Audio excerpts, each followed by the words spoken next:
Imagine a land made by a line drawn in water, defined by tide, a fluidscape.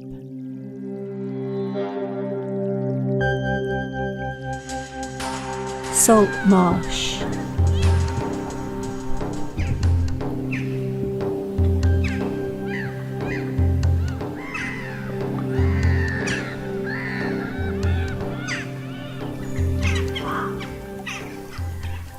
Here in South Devon we've got very particular kind of salt marshes. They're not like the big flat salt marshes of Norfolk or Essex or places like that. We've got much smaller salt marshes.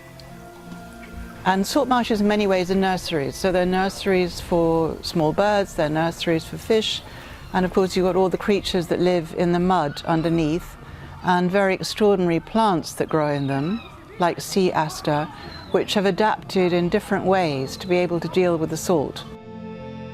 Currently today, when we've got too many nitrates in the water and too many phosphates from the runoff from farming, they also absorb some of that. So they're doing a very good job for us, humans, and for the planet, in terms of absorbing both unwanted excess chemicals, but also carbon.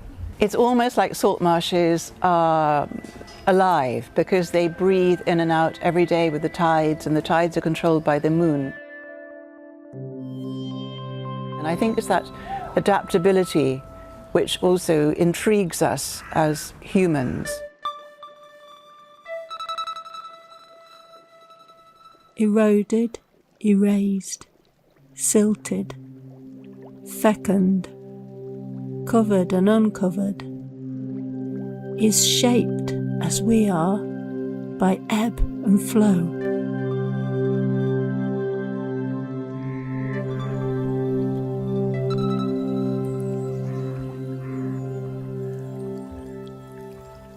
To be involved with the Saltmarsh Project, where the project was actively restoring parts of the Dart Saltmarsh, was a really good, rich learning environment for the trainees. We host trainees who are on a traineeship, coming between 3 and 4 months, and they're often in a career change pathway. So they're looking for core foundation skills in nature recovery. To be learning firsthand what it takes, both the ecology of the system, the Saltmarsh system, habitats that are included there, and how to actively preserve that. Travelling through that and looking at it from above through our rewilding work is one thing, but then to actually be working in the Saltmarsh and leaving a legacy that hopefully protects that Saltmarsh is really, really important, both for their learning, but actually quite a profound sort of learning experience. As someone who has grown up in the Totnes area and has lived and worked in the area of the River Dart nearly all my life, it's wonderful to be invited to work on the salt marshes. Really special places, those sights, the smells, the whole feel of being out on those forgotten corners of the River Dart. One of my colleagues said to me, I asked her what's it like working out there, and she said, well, it's like being on the surface of the moon. So we've been building brushwood bundles from hazel and willow coppice, which we bind together, and we've been installing these on the eroded gullies in the marshes to protect the banks, to stop the flow of water which is eroding the marshes, and over time sediment will build up and allow the marshes to recover.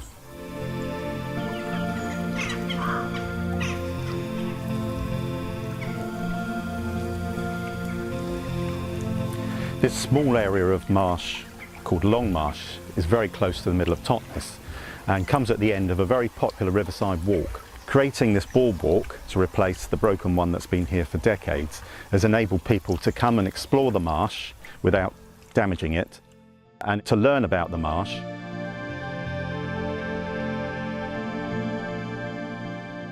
The Dart.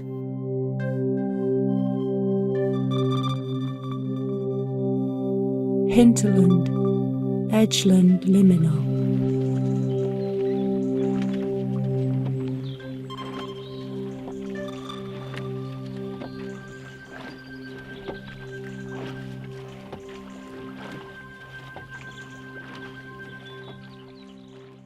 It's really beneficial to be getting students out onto the Saltmarsh by canoe.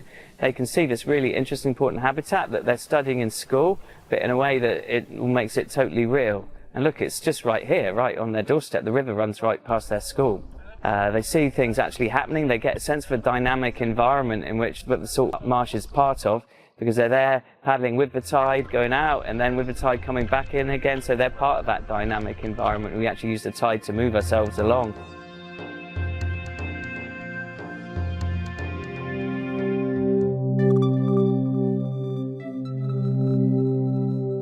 We were keen to support the Saltmarsh Project here at Sharpen because it's a really good fit with our objectives around supporting and enhancing biodiversity, wildlife, nature recovery on the estate, and also on the river. The river's really important for wildlife, and this is a habitat, the Saltmarsh, that we need to protect and enhance.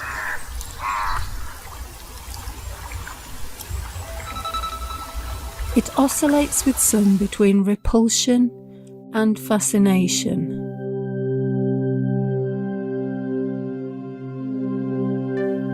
This boggy stuff of mystery.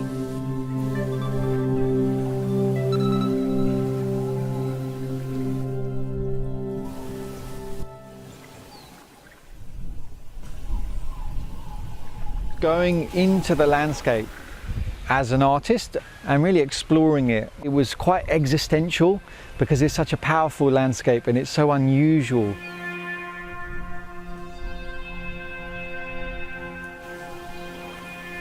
People working in different disciplines coming together, a lot of conversation, a lot of dialogue, a lot of exploration, finding shared resonances.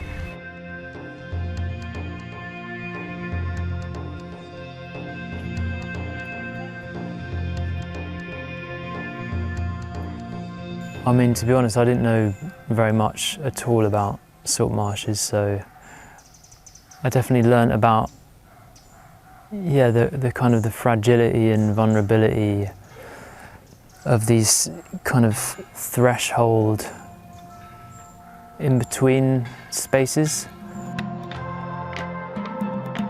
I think and I hope that the artwork can have opened up the space for people to experience the Saltmarsh more deeply, more fully. What we saw was people coming into the artwork in the multimedia that we offered and experiencing something in such a way that I think that then they could feel the Saltmarsh more, they could understand the Saltmarsh better.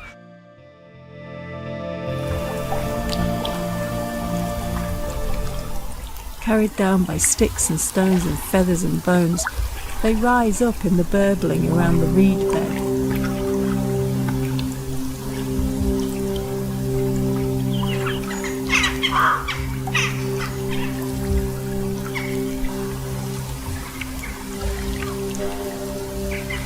This project recognises, through the partnership and collaborative approach, the different skills and inputs that people can have and how we are stronger by working together. The Saltmarsh Project, what it does is kind of socialising the idea of Saltmarshes, getting people to understand what Saltmarshes are about, what they can deliver, all the goods and benefits, but also the meaningfulness of Saltmarshes and what they mean as well. And if you understand something, and you feel an affinity to that habitat, then it makes you more likely to protect it and invest in it. So I think the Saltmarsh Project is really leading the way in kind of understanding the emotions and the connectivity with Saltmarshes, and I think it's really groundbreaking, and it'll help at all sorts of scales, from local to national to global eventually, as we spread the message.